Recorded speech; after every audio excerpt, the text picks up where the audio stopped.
Hi, I'm here with Steve Bambury, very familiar face, I'm sure you'll know. He's back here at GESS with us, which we're delighted about. Steve, do you want to tell us a bit about some of the sessions you're doing?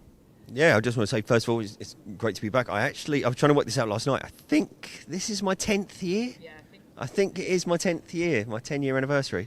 So I'm doing 3 sessions this year. I'm doing one this morning, which is about virtual reality. Obviously, I do a lot with stuff with VR, virtual schools and the metaverse. Tomorrow, I'm doing a session with my good friend, Dr. Jeremy Williams, which is actually going to be, we were talking about this on Twitter Spaces last night, it's going to be his last ever PD, like last ever presentation in Dubai before he moves back to the States and goes full-time in blockchain. So we'll be talking about blockchain and NFTs and how they're going to disrupt the education space. And then on Tuesday, I'm doing a kind of workshop style session, like not hands-on session, but like a session where I'm going to walk through some simple graphic design stuff using Canva. amazing. And for those that don't know what NFTs are, could you give a bit of a guide or a brief overview of what they are? NFTs. So my go-to explainer to quickly help someone understand what NFT is. NFT stands for non-fungible token. It's essentially using the blockchain to make something provably unique. So a fungible token is something that can be swapped. So if I had 10 dirhams and you had 10 dirhams, we could swap them and we'd both have the same amount of money. Or if you had 2 5 dirhams and I had 1 10 dirham, we could swap them, we'd have the same thing. But there's only one Mona Lisa hanging in the Louvre. You can take a photo of it, you can take a print of it, you can draw a copy of it, but it's not the original. Okay, it's provably unique. That's a non-fungible asset. And what blockchain allows us to do is make digital assets provably unique.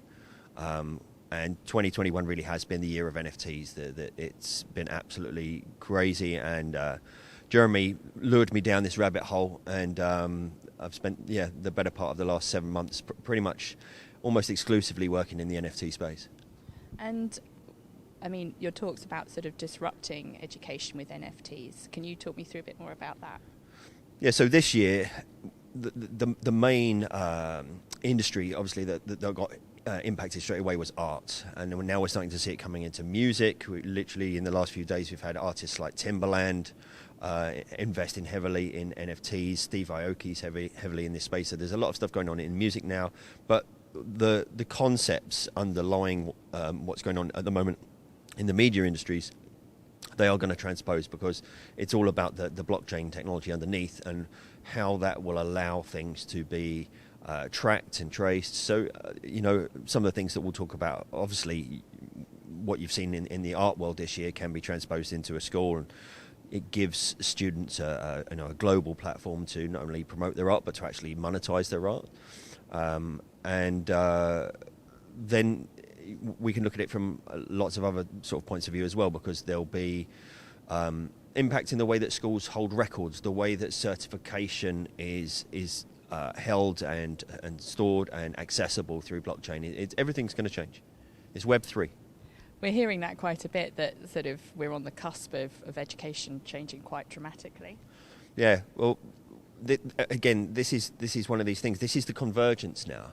I've spoken for years at GESS and other events talking about how VR is not just a fad. This is the next evolution in terms of hardware, and the next evolution in terms of computing, and this is all converging in this kind of vision of the metaverse and the blockchain and the NFTs. All of this is feeding together, and this is why you're seeing people like Zuckerberg changing his company name, and why you're seeing everybody from Jay-Z to Google to MasterCard, investing in this technology, embracing this technology, and understanding that this is where everything is going. So yeah, there'll be a point to come where I'll look back on the sessions that I was hosting live inside VR in 2017, and really will seem like the old guard who was in that space so far ahead of the crowd. But it's exciting times ahead, and obviously COVID. And the impact of COVID, the silver lining was that it supercharged a lot of the investment in this stuff and a lot of the understanding of this stuff. And 2022 is going to be absolutely explosive. Amazing. And what do you hope will be the one thing people take away from your session?